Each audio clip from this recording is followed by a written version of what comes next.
Well, folks, listen, you're always in for a treat when you hear that tune because it's time for another episode of the Rec Poker Podcast. But tonight, you're really in for a treat because we have a special edition of the podcast going out to a very special person. David Jones, if you're listening, this is just for you. Congratulations on your fantastic trip to Las Vegas coming up right around the corner. And from what I understand, you were very involved in the creation of our own Chris Jones. Without whom this organization would not run. So we all thought we'd get together and share some tips on the forums edition of the Rec Poker Podcast for someone like David Jones, who's going to be heading to Vegas in just a few days and wants to have some fun at the poker tables. So without further ado, let's get the episode started. I want to thank the Running Aces Hotel, Racetrack, and Casino, because without their support, we couldn't do what we do over here. So thank you, Running Aces. If you go to runaces.com, you can find out some fantastic information about what they've got going on. If you're not a regular listener, welcome to the Rec Poker Podcast. I'm your host, Jim Reed, Bluffsterini in the home game, and at Rec Poker Jim on Twitter. And I have the best freaking job in the world, talking poker with my friends here on the Strategy Forums edition of the podcast every Monday night while we steal each other's chips in the free nightly home game. They let me host the show on Mondays, but I am just one person. I couldn't do what I do without the gang, the group, the crew that is the wrecking crew here that makes all the magic happen here at Rec Poker. If you want to find out more about me and the other leaders of our organization, you can go to rec.poker/crew, but you can also just listen up because you're going to meet a few of them right here on the show, starting with a familiar voice, none other than the one and only Chris Jones himself.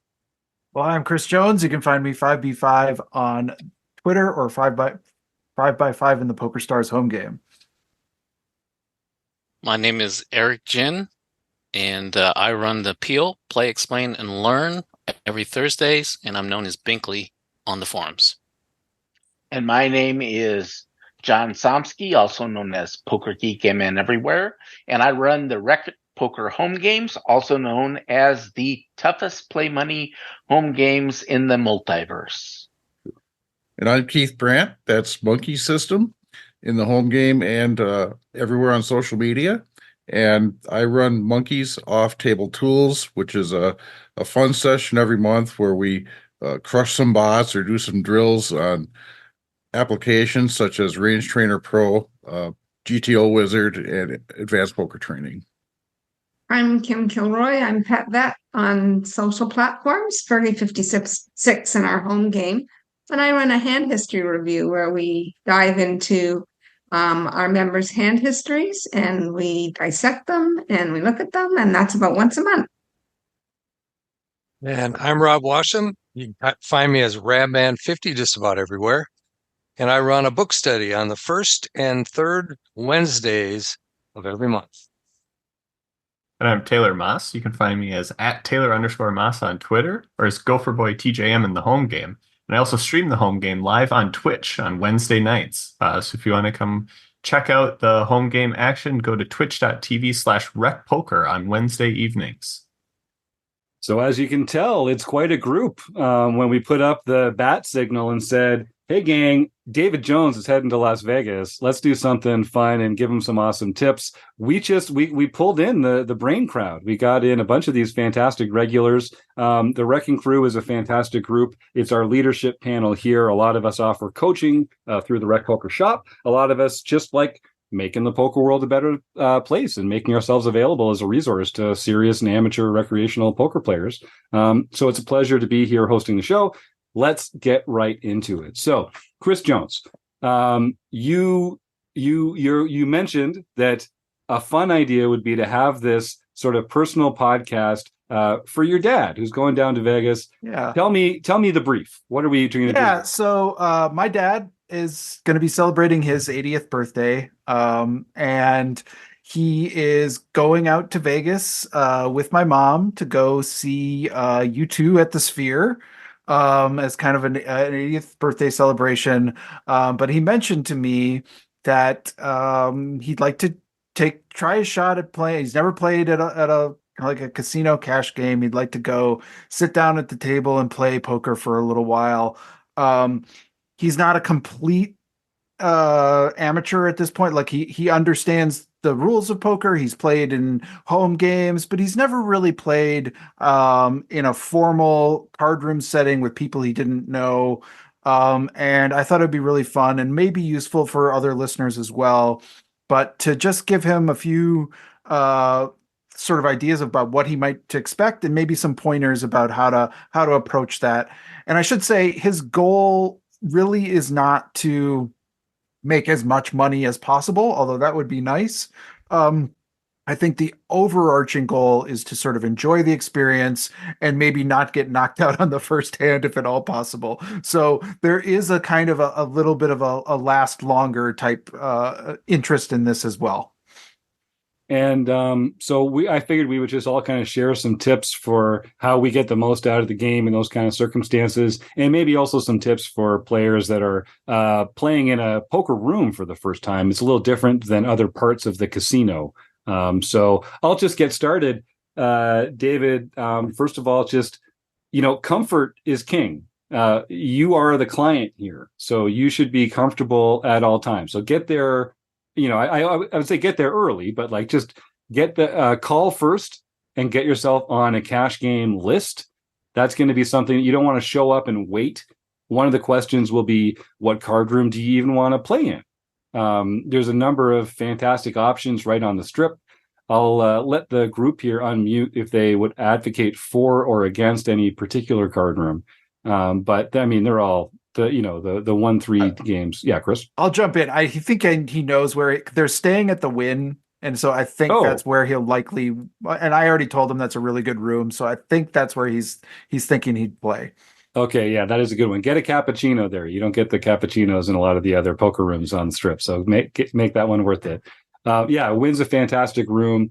If you're already there, that's fantastic. You can call down or just stop into the poker room to introduce yourself. Before you want to play, you'll obviously need to get a player's card. That's one of the prerequisites. And depending on what time of day, the wait list can get kind of long.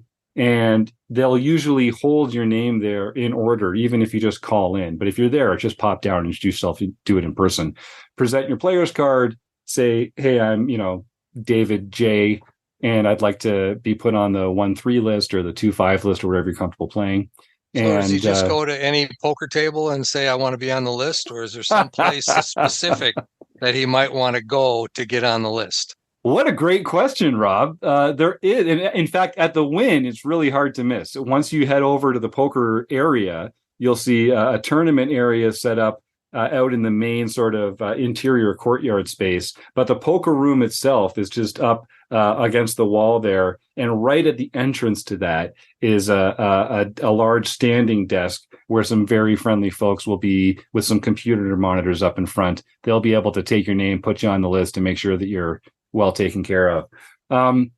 Getting chips is also something that different rooms have different rules for. Some rooms want you to go buy your first buy-in from the cage, and then they'll handle reloads or add-ons at the table. But some places won't let you just buy your first stack at the table. I don't recall if the Wynn is one of those off the top of my head, but usually the chip counter, the cashier will be just behind the player's desk there, so that shouldn't be too difficult.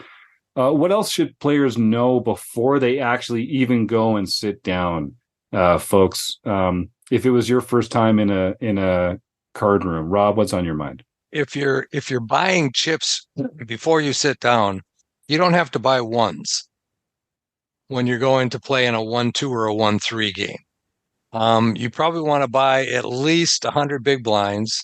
So at a 1-3 game, you're going to want to buy at least 300. You can probably buy up to a 500 if you want, but just get the red chip, because they'll easily make change for you for the blinds that are 1 and 3. You don't want to drag a whole bunch of $1 chips over to a 1-3 game. And I think people don't understand that because they think 1-3, well, I need some 1 and 3 chips, or I need some, you really don't. Just bring the 5s, and the dealer can handle all the change that you need as you're putting in your blinds. And they'll tell you when you get on the list, oh, you'll be about 20 minutes or you'll be about an hour, or, oh, there's a seat available right now. Don't feel like you need to go buy those chips and hold on to them for an hour either, because that'll be annoying. But when they call your name, it's usually a good idea to go stop and pick up some chips on your way to the table so that you don't have to go back. Taylor? Yeah, question for the group. I don't play much cash, but as I think about this, I would think, the table that I'm playing at would be really important to me. Not, the height of it, but like the people at the table. Like if I go to a table and like I don't like, the people there, no one's talking, it's an unfriendly environment, like can I switch tables, or what does that procedure potentially look like? Yeah, great question. You absolutely can. And I think table selection is really important. Like we said at the top of the show, it's about your comfort in enjoying the experience. So it couldn't be easier. You just tell the dealer, I'd like a seat change button, usually is how they'll handle it. Some places will have you ask a floor person for a table change token. And then as a spot becomes available, they'll usually announce and give you the option to take that spot. Eric, did you have something you wanted to add? Yeah, so that does vary room by room. Some places have a main table and then a must-move table that feeds that. So by main table, they want to keep one table that's constantly full, and then the must-move table, if you're seated there, if they have a seat open at the main table, they'll ask somebody to move from the must-move table to there. So a lot of times people will volunteer, but if nobody volunteers, then it's some random selection to move you. And I would say just ask. Don't feel uncomfortable asking, and especially in a situation like this, you're not like giving up a lot of information to your opponents about how experienced you are. Every room has different rules. But just don't be uncomfortable. Just don't like put up with it. If you feel like I'd like to move to another table or another seat, just ask. They'll make it easy. And it's okay that to be nervous, or it's a new experience. It's intimidating. It's intimidating for everybody the first time you go to a casino to play, and it just takes a while to get comfortable with it, and that's fine. Yeah, and I mean, my recommend. I don't know what others think of this, but my recommendation is for my dad or anyone in this situation is there. You might have a sort of a feeling like I don't want to stick out like the newbie. I don't want to like look like I don't know what I'm doing, but you're gonna, no matter what you try to do. So I would almost just lean into it. Like just enjoy the experience. Just show up and ask the dealer questions if you don't know what's happening, if you don't know, if you don't understand why something's going on, you can always ask the dealer. You can always ask the floor people who show you where the table are for sort of guidance and recommendations. And it's not going to be that big of a deal that people. And just say like I'm celebrating my 80th birthday and I'm playing poker and I'm having fun, and that's guess just what? fine. Poker players are suspicious. If the more you say it, the more they're going to go, this guy is right, trying to fool me, trying to trick. What angle is this guy working? Exactly. We got this pro in here pretending he's just playing around on his birthday. I've seen that trick before. Sounds like one of my tricks. I do that all the time.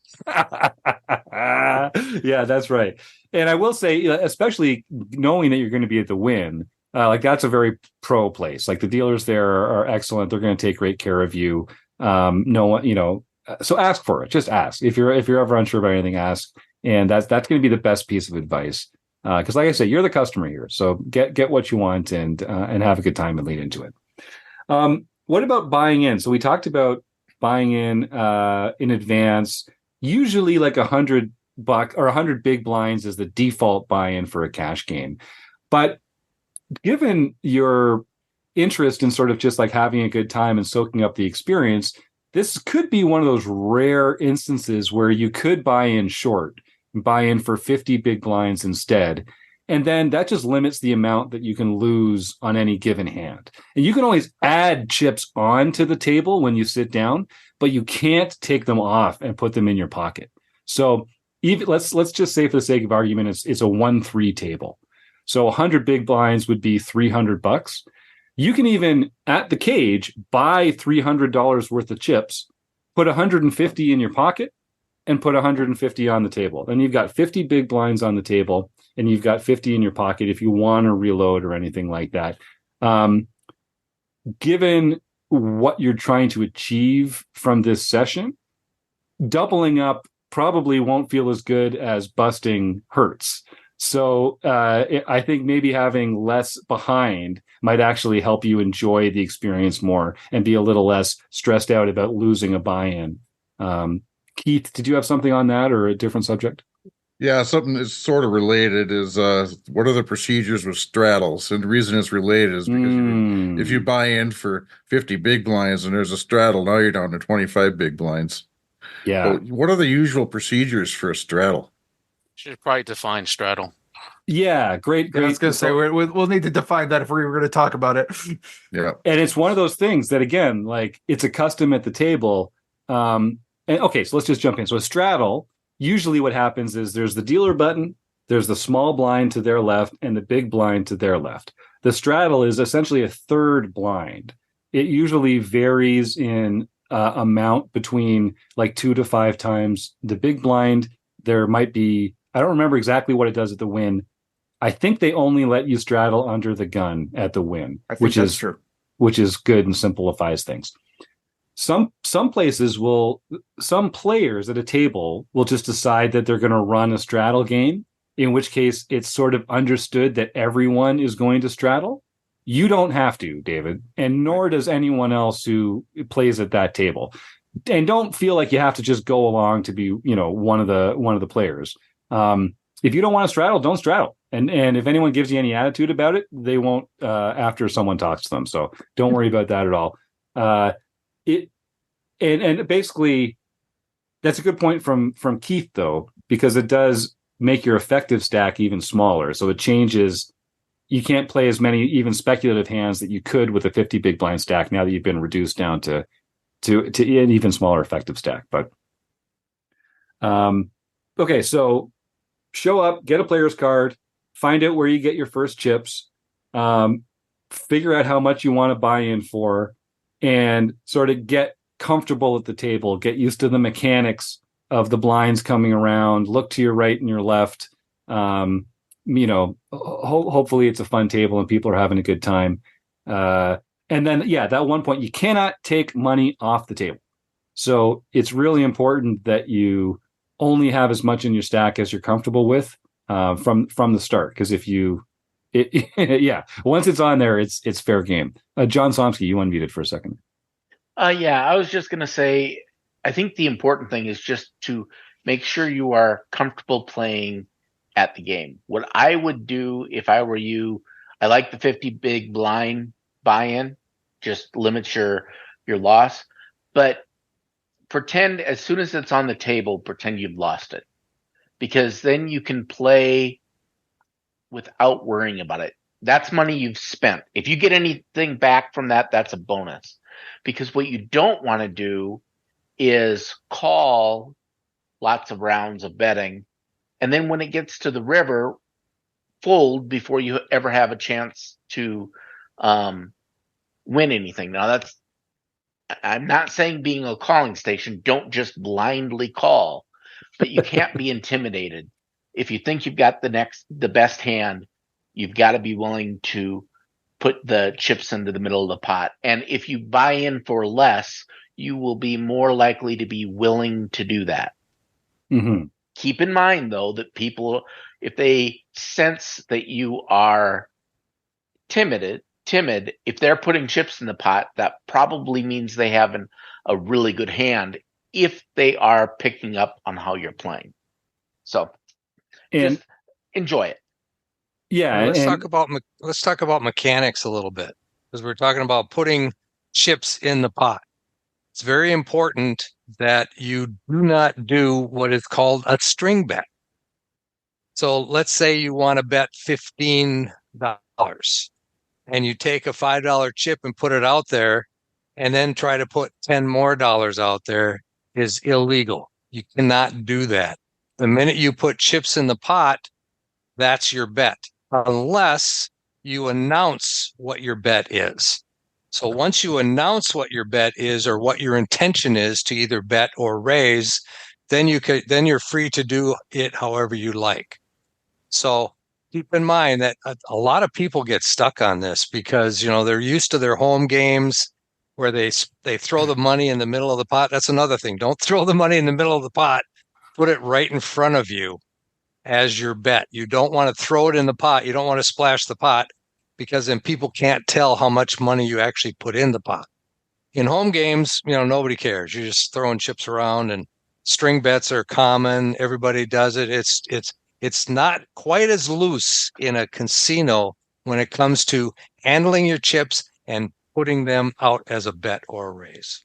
And different rooms have different rules for what constitutes actually finishing the bet. Some have a betting line. So once you put your chips across that betting line, it becomes the bet. Some casinos don't have a betting line, but significant forward motion considers that. If there's any ambiguity or uncertainty, ask, what's the rules here? And then there's the one that got me is that one chip equals a call. So if somebody bets $5, but you want to raise it up to $25 and you put a $25 chip in, that's considered a call. Unless you tell them, unless you say raise, right? You have to say raise before the chip hits the table. Mm-hmm. And let's just be real clear about that one, because I see people make this mistake a lot. If the bet's $5 and you put 2 red chips in, you've raised it to $10. If you put 5 red chips in, you've raised it to $25. If you put 1 green chip in, you've called. Yeah, a green chip is $25. Oh, a green chip, which is $25. Yes. Then you've called. And this, in the long run, speeds up the game because just putting 1 chip in of any denomination is a call. If you put a red chip, anyway, yeah. So multiple chips are a way of raising, but just to make it easy, just verbalize. And David, you're not going to be playing that many hands. So don't worry about are people going to tell that I'm comfortable or uncomfortable when my voice cracks because I'm saying call or raise or something. Don't even worry about that. Just disambiguate the situation and just verbalize what you want to do, call or raise, and that'll take some of the pressure off there. Rob? And don't worry about making change before you make your bet. For instance, if you want to bet $12 and all you have in front of you are $5 chips, you just put the 3 $5 chips in as you say, I bet 12, or say 12 and put the 3 $5 chips in. The dealer will make change at the end of the hand or at the end of that round. So don't worry about having the exact change. As long as you announce how much you want to bet, you can put any amount of chips out there that covers that amount, and the dealer will make change for you as he goes. Eric, you want to jump back in there? Yeah. Yeah. What makes it easy is keep your chips orderly.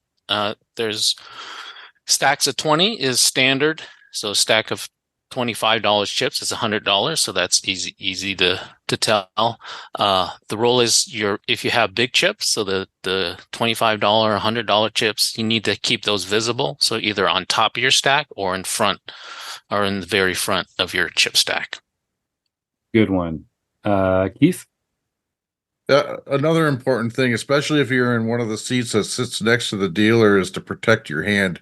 Either put a chip on it or put your own fingers on it, or some kind of card protector, because the dealer might reach over and grab your cards when you wanted to keep them. But if you protect your hand, that won't happen. And then another thing that's pretty rare but might happen is if somebody they muck wrong and they throw their cards on top of your cards, now your cards are probably dead too, and you'll prevent that by protecting your hand. Yeah, David, you might not have a snazzy rec poker shot glass like this to use as a card protector, but that's okay if you don't. That's okay. One thing that I like to do is I just use a $1 chip. I use that as my card protector, and when I win the hand, I do not release my hand until they have shoved that pot towards me entirely. And then once they have, I just slide my 2 cards over to the dealer with the $1 chip on top. That's their tip. my hand's protected, nice and smooth. And like the guys are saying there, just it is on you to protect your hand, and especially if you're in the 1 or the 9 seat, it is easy for the dealer to mistake your hand for mugged cards or for other people to foul your hand. That definitely is something that happens. Yeah, not only protecting your hand physically, but also make sure you understand completely what the action is. So make sure you don't accidentally expose your hand thinking somebody said call, or make sure you have confirmation from the dealer that, yeah, it's your turn to expose your hand. And that brings up Oh, go ahead, Kim. Sorry. I just had a quick tip about cards since we're on the topic of looking at. When you look at your cards, look at them deftly so that nobody else can see your cards, and don't lift them off the table. You have to keep your cards on the table when you look at them, and just try and look at them so that nobody else around you can see your cards. And then the other thing too that I find sometimes with beginners is they don't act in turn. So just make sure that you wait until it's your turn to act, and make sure you're watching the action so that you know when it's your turn to act, and people don't have to keep reminding you that it's your turn. And that was going to be the thing that I was going to kind of add on to that. I think one of the key person at the table is the dealer. The dealer controls the game. They run the game. If they're a good dealer, and at the win, they're often very good dealers, they will be looking directly at the person whose decision it is to make. So you can, and if you ever have a question, before you make an action, before you try to do something, you can always ask the dealer about whose turn is it? Is it on me? Whose decision is? Because sometimes some people will sit there for a very long time before they make a decision. You might be thinking, oh, I guess it must be on me because no one else is doing anything. That could just be somebody thinking for a very long time. So the dealer will always tell you, and it's not like a bad thing to ask them.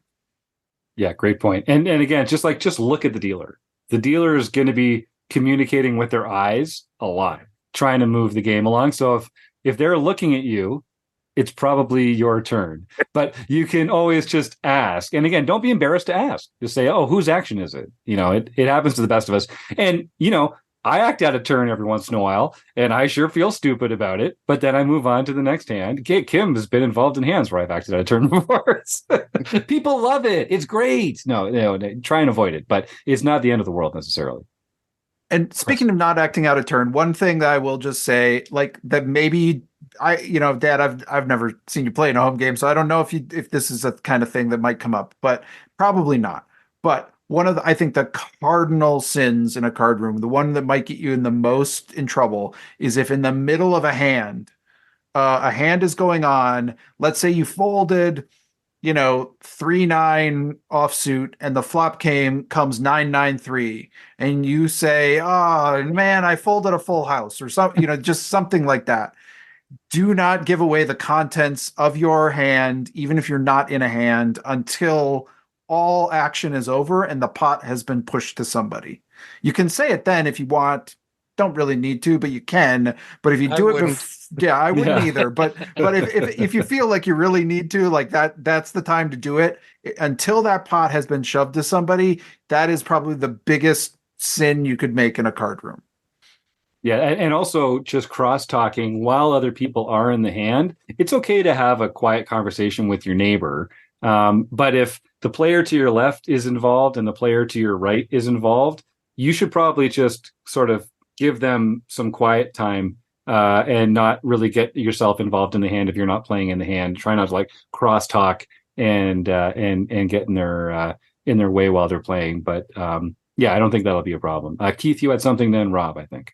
Yeah, I wanted to piggyback on what Kim talked about earlier about how to look at your hand and how to shield it. The best technique is to have the cards horizontal in front of you and peel them up off the table with your left thumb, and you're looking at them sideways. That way you don't have to bring them up as high as you do if you did it with your right thumb, and you'll have a less chance of accidentally showing your hand to the guy next to you.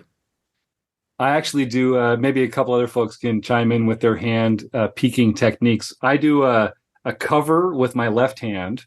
I kind of bring them in diagonally under that cover, and then I use my right thumb to peel the top corner of each of them and put them down. So my hands kind of look like this when I'm looking at my cards, and that makes it really hard for people to see underneath. But as long as you're not like picking them up and waving them around, you're probably in good shape. Rob?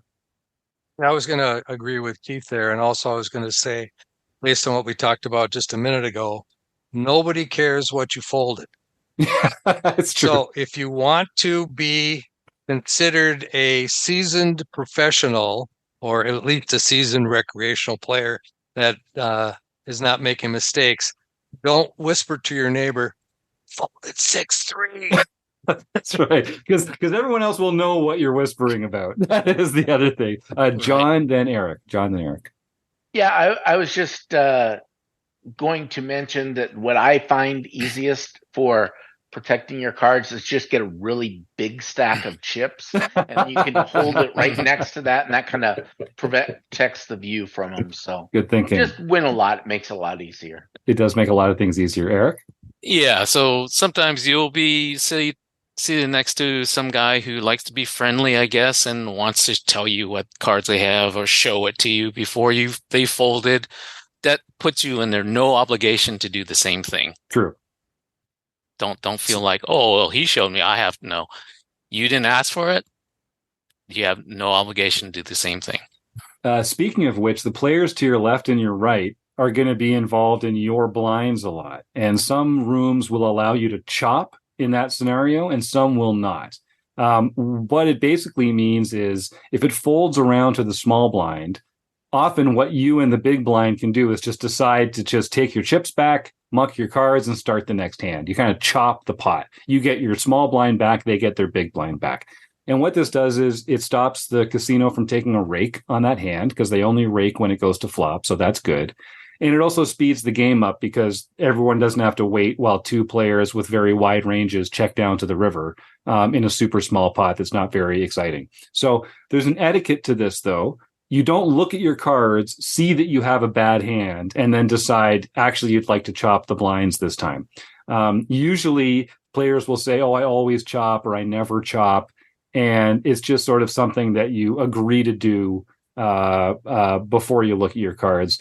And it'll be something that comes up, and you should get on the same page with the player to your left when they're your big blind, and the player to the right to your right when they're your small blind. The only time someone might not do this is if there is a jackpot promotion or a high hand promotion or a bad beat promotion at the venue. I don't know if the Wynn has one, but let's just talk about it anyway, just briefly.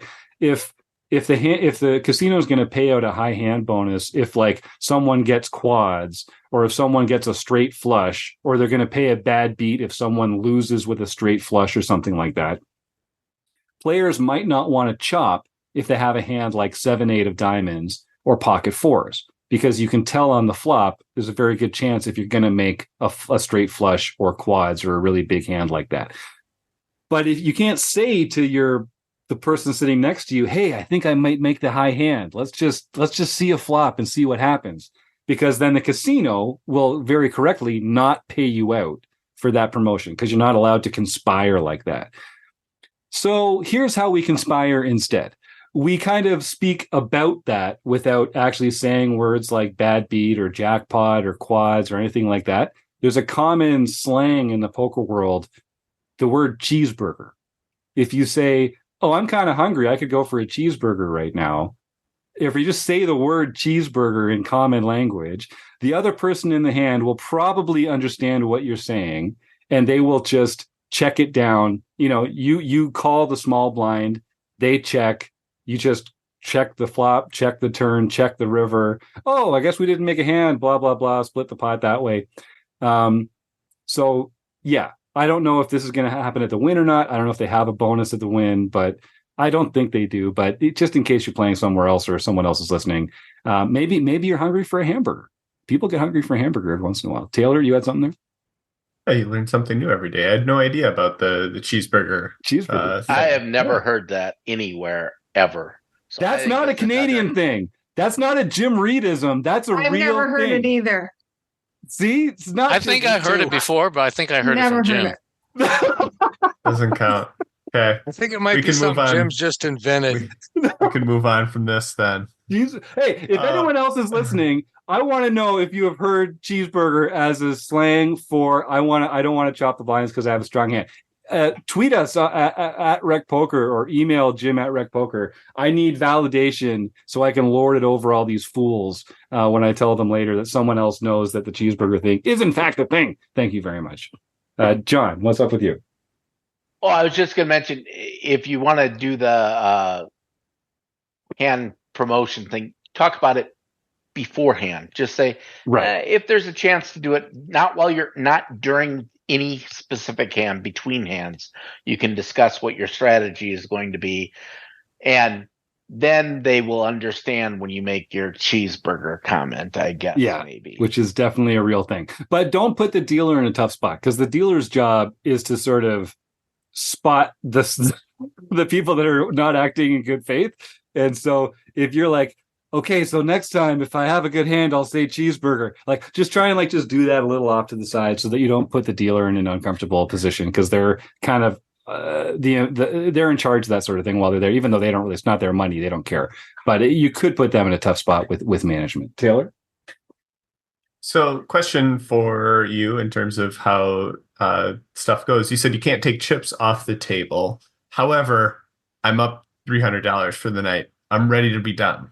What do I do now? Do I just grab the chips and leave? Yes. Basically, yeah. And you probably want to ask for a rack, because it's going to make it easier for you to carry all those chips back to the cashier desk, because that's where you're going to get paid. And it might not be at the same cashier desk where you bought your chips, although at the Win it is. So that's not an issue. The one cardinal rule is, once you've got your rack and you've put your chips into the rack, listen, you're allowed to keep playing, but it is proven to be bad luck to play out of the rack before you leave. It's a silly superstition, but it's one of those ones that anecdotally just seems to be true a lot more than it's not true. So I always wait. You know me, I'm a life nit. I want to play every position that I've paid for. So I'll play through the button late position all the way until my next hand would be the big blind. And that's when I leave. And I just don't pay the blinds until I've on my last hand. I just play all the free spots that I have, chip up, put those chips in a rack, and walk off to go tell everyone about how much fun I had there. Chris and then John.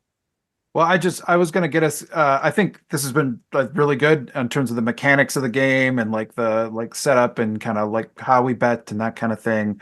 But maybe we could spend I don't want to go, because obviously poker strategy is immense and vast and deep. But to somebody like this, if they're showing up with a 50 big blind stack or 100 big blind stack, which would be $150 or $300 stack, what kinds of really top pieces of strategy would you consider for this player as they approach this table? Well, I'll jump in, and then everyone else, please feel free to unmute and add your 2 cents. Fold a lot. You really don't want to play a lot of hands, particularly in the blinds and early position. So I guess one piece of advice would be, don't get attached to your blinds. You put those blinds in, they came out of your stack, but they are no longer yours. They belong to the table now. So just because you paid a big blind or a small blind, you're not really getting a discount to continue playing in the hand. If you don't have a good hand, just fold and kiss that $3 goodbye. Everyone else pays it in the orbit. It's not coming out of your pocket any more than anyone else's. The late position spots are where you want to play your hands. So the button, the cutoff, the hijack, those three are really where you're going to make most of your plays.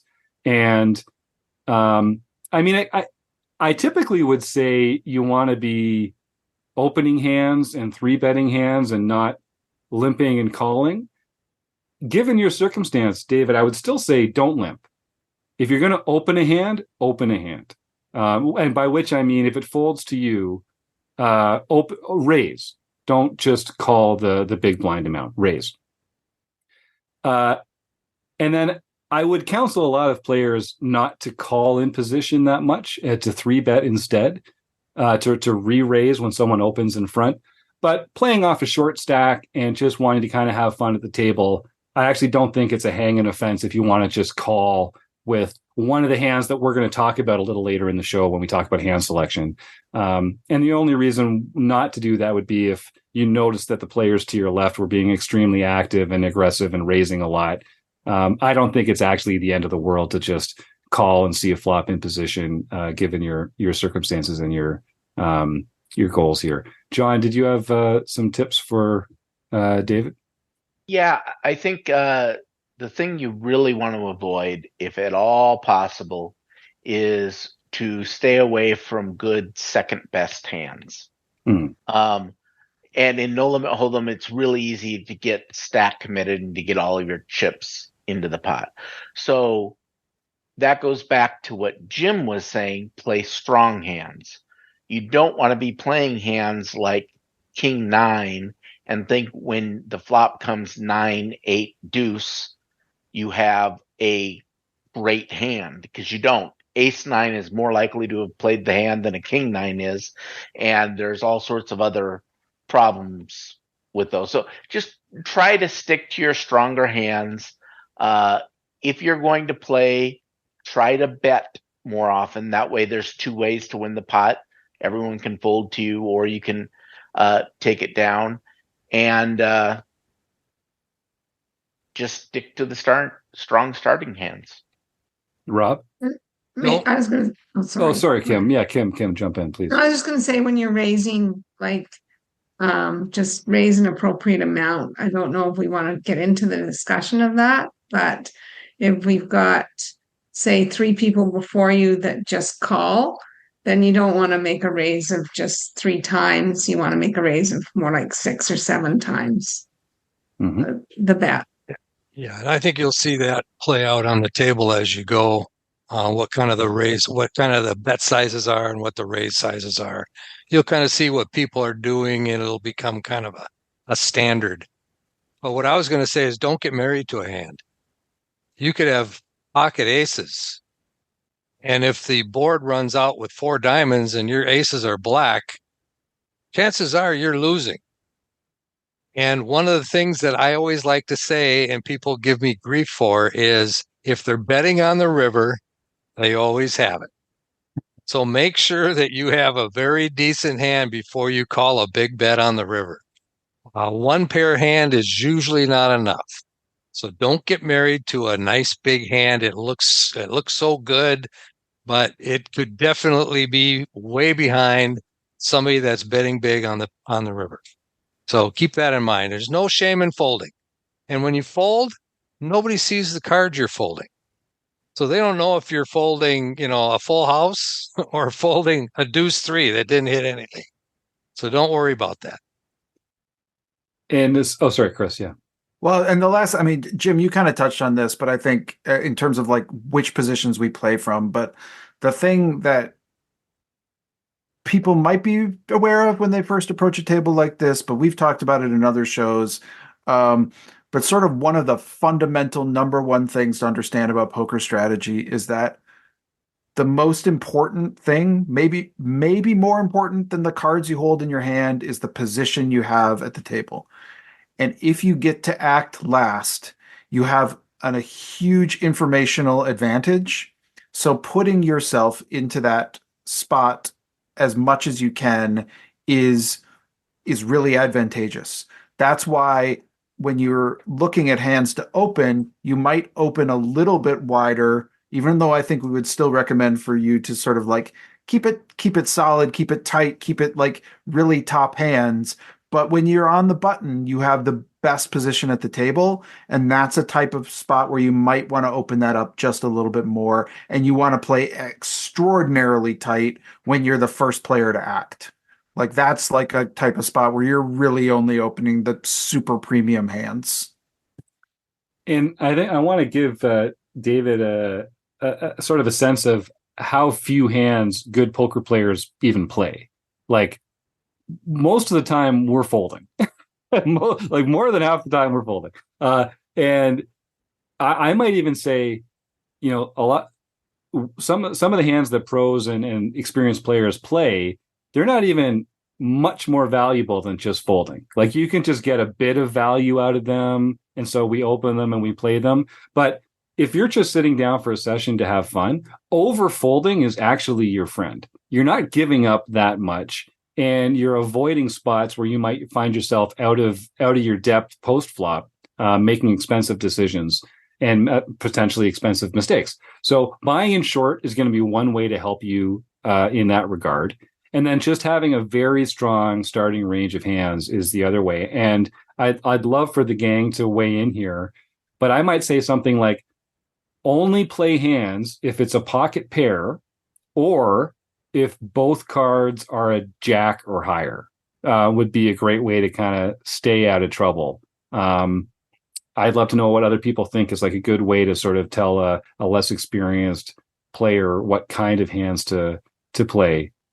I don't see. I mean, especially in those earlier positions, I might even play like I wouldn't play all the pairs. Right. Probably if I'm in the first position at the table and I'm trying to coach somebody like this, I think I'd open nines plus, and like I'd want an ace in my hand otherwise, like an ace king, ace queen kind of holding. Well, I don't know what others think. Yeah, I meant more in late position. Even. Yeah, early position, you're going to be even tighter.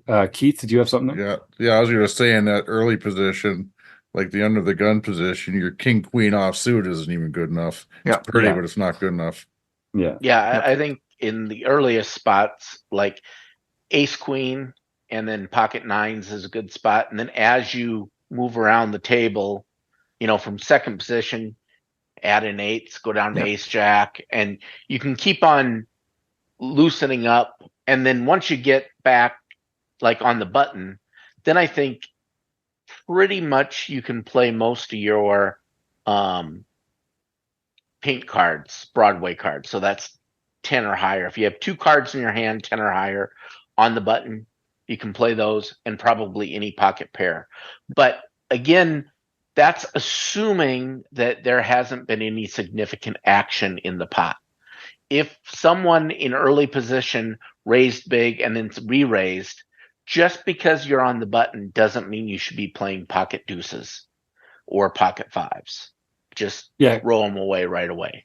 Great point that if someone raises in front of you and then someone else re-raises them, you should probably ditch most of your holdings. Unless, in your case, unless you've got aces or kings, I would probably just let that one go and let them fight it out and wait for another spot. Kim, you unmuted next. Yeah, the way that I often approach a cash table, especially if it's one of these really sort of passive loose cash tables where everybody's wanting to see flops and there's a lot of limping or there's a raise and a lot of calling of the raise. So somebody's already opened the hand and you're looking at your hand and you're deciding if you want to play it or not. I decide based on, can my hand make the best hand possible? So that would be suited aces and high cards that are suited and pairs, and just not play like 7-8 suited and 9-10 suited, because somebody can easily get a flush that's better than yours. So, but the ace high suited cards, you can get the best flush there and beat other people at the table. I was just going to say, I remember my first time playing live poker. It was at Canterbury, so it was a limit game. But I remember my range was like, no matter what position I was in, because I wasn't positionally aware then, I would play jacks, queens, kings, aces, ace, king, ace, queen, and that's about it. So, I mean, and there's nothing wrong with doing that when you're first playing, because you're going to find yourself in very comfortable positions later in the hand. You're not going to have as many awkward decisions to make if you're playing a very, very strong range. Now, obviously, if you want to have fun, people are limping, throw in some of the other pairs. Maybe you can hit a set. That'll be a lot of fun. But if you want to just make sure that you don't have tough decisions later in the hand, play a very tight range. Keith? Yeah, I was going to add that the button is a special position as far as your starting hands. If it folds around to you on the button, you just depends on your big blind player, especially if he defends his blinds a lot. But you could play. There's a lot of hands you can play. All the aces, I think, all the ace combos you can play, all the pairs, all the broadways. And you can even start with some of those suited connectors if you want, because you're going to be in position. You know you're going to be in position, and a lot of times you'll just get to steal the blind. But even if he calls, you'll have position, and it's a lot easier to play. You'll know if you made a hand. You'll know what he did. Unless he donks, then that's kind of hard. Yeah, that's true too. But, And What's a I, donk? I was just gonna say, like, there's no way to. That means that, yeah, we probably might be too much. That's a But good point. Good point. Good point. And I would say, you probably know this already, David, but you see in like movies where people they bet everything in their chip stack, and then someone else comes and they're like, "Oh yeah, well I bet all that and my watch, and what are you going to do now?" And then in the movies, it like puts the other person in this terrible position because they're like, "Oh, well, what am I going to have to put up to like meet this guy's watch?" That's total BS. That's not how it actually works. If you have the short stack, you're actually in charge. You are what's referred to as the effective stack. And no one can make you put in $1 more than the chips that you have at the table there. So if you've got $100 left and you go all in, and everyone else at the table has, $200 or $300 or more, they're not going to force you out of the hand. They can't like make you fold. You just hold on to those cards, because what the dealer is just going to do is set up a side pot where the people with more chips, they're playing for that extra money, but your short stack is what everyone else has to match to play in that hand.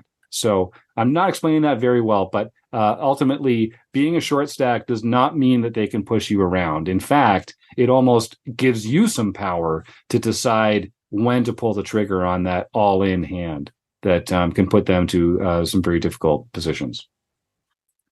What else, gang? I guess trust your gut would be one. If you're post flop and there's 3 or 4 people in the hand, and some guy bets and then the next person raises and the next person raises after that, even if you have a pretty good hand, just don't be afraid to fold. Overfolding is probably your friend when it comes to a lot of these spots. And if it feels a little sticky or something weird's going on, trust your gut and listen to it and take the appropriate action. Rob, and then Chris again. Don't be afraid to go all in with aces or kings. Yeah. If there's a lot of action, I mean, you don't have to open jam like you're the first to act and just jam. Don't do that. But when you raise and someone re-raises you, don't be afraid to put that 50 big blinds in the middle with your aces or kings. I mean, that's a great play. You want that. You want someone to call you when you have aces or kings, and you want to get all your chips in the middle before the flop. Yeah. And that's one of the reasons why we've got fewer why we bought in a little short. Like, it makes it easier to feel good about shoving like that. Yeah.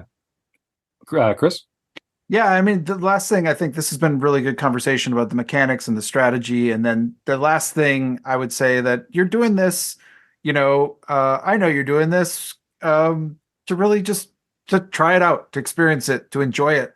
So be sure you're doing that. Be sure you're not just like thinking nervously about, am I doing this? Am I doing the right thing? Is everyone looking at me weird? Do I remember what I'm supposed to be doing? Am I looking at the dealer? Just like, you have to do some of that and you'll have to pay attention, but most of all, experience this, live in it, talk to the people at your table. They'll probably be, if it's any kind of normal Vegas cash table, there'll probably be 6 or 7 really kind of awesome, nice, talkative, engaging, interesting people, and there'll probably be 1 or 2 absolute miserable human beings. And don't let those miserable human beings sort of bring down your experience. Focus on the other things that are going on. Most poker players are kind of wonderfully engaging people, and there's a few kind of other ones out there, and they just are kind of rotten in their souls, and that's okay. And you don't need to let them bring you down. Yeah, very true. Very true. And if you happen to get seated and there's a bunch of just miserable rags all around you sharing their misery with the world, just ask for that table change, and nothing could be easier. And then you can leave those bunch of jerks behind and go have some fun at another table. So well said, Chris and David. I hope you have a fantastic time. Any other parting words of advice for our I was going to call him our correspondent, but he's actually not really our correspondent in this case. He's just well, I got one. I just, happy birthday, Dad. I love you very much. Happy 80th. Enjoy this the best. And I hope this was helpful in terms of like getting you a little bit of a taste of like trying to do this for the first time.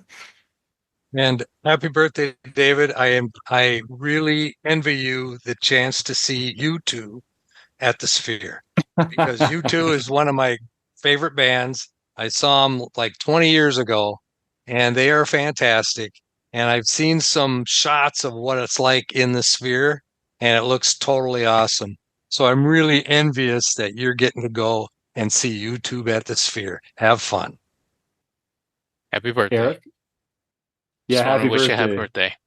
Happy birthday, David. And also congratulations, I guess. And thank you for all the hard work that you and Mrs. Jones did to create little Chris here, who has just blossomed into a delightful young man. And we're all very pleased to have him here on the team. And we couldn't do what we do here at Rec Poker without our own Chris Jones. So to Papa Jones, happy birthday to you, sir. And have a freaking fantastic time in Las Vegas. So thank you to David Jones and his progeny. Thank you to the Running Aces Hotel, Racetrack, and Casino. Chris, Kim, Eric, John, Rob, Keith, and Taylor, thanks for all your input, and thanks for you listening along at home. We'll see you again sometime soon on the Rec Poker Podcast.